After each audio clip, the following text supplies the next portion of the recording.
Laurent, bonjour.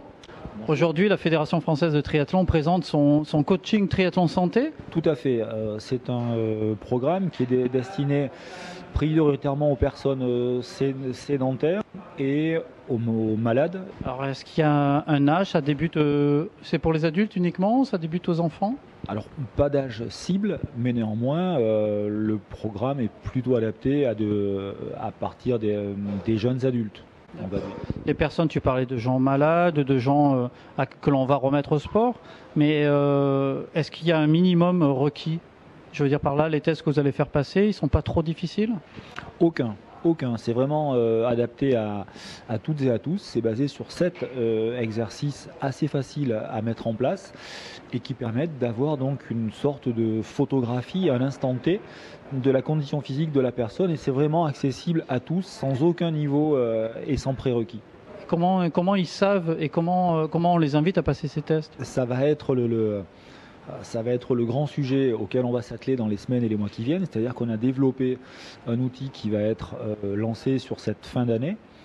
Et tout le travail qu'il nous reste à faire, c'est de faire savoir au grand public, demain, que le triathlon, c'est le sport santé des années qui viennent. On s'appuie sur le fait que les trois pratiques les plus recommandées par les médecins dans un cadre de santé sont la natation, le cyclisme et la marche ou la course à allure lente. Mais quelqu'un qui se dit, ben, moi je voudrais perdre du poids, mais par exemple un Ironman, ça me fait peur, je sais que je ne suis pas capable et j'y arriverai jamais. Vous avez des solutions pour eux quand même? Alors oui, la pratique du triathlon aujourd'hui ne se limite pas au seul Ironman. On a aussi des épreuves avec des distances beaucoup plus courtes. Voilà, je citerai juste un seul exemple, la distance la plus courte qui est le XS.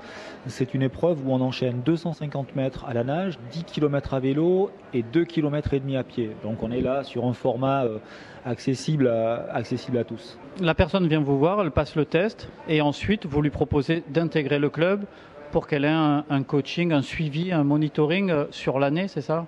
C'est ça. Alors, l'objectif, c'est pas forcément de faire en sorte que les personnes qui viendront au sein d'un club dans une optique de pratique santé aillent sur des triathlons ou aillent faire des courses. Alors, elles pourront le faire si elles le souhaitent, mais l'idée, c'est vraiment de remettre les gens au sport et de leur permettre d'avoir accès 2 à 3 fois par semaine à un créneau de sport où les contenus seront vraiment adaptés à ces personnes en fonction donc des 7 petits tests de terrain qui seront faits. Je pense que les gros clubs de demain seront ceux qui proposeront une pratique variée, diversifiée et qui intégreront ce côté santé, bien-être au sein du club.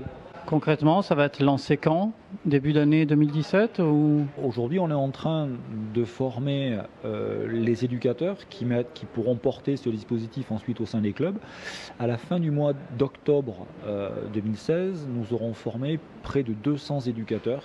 Donc ça veut dire potentiellement près de 200 clubs qui pourront déployer cet outil.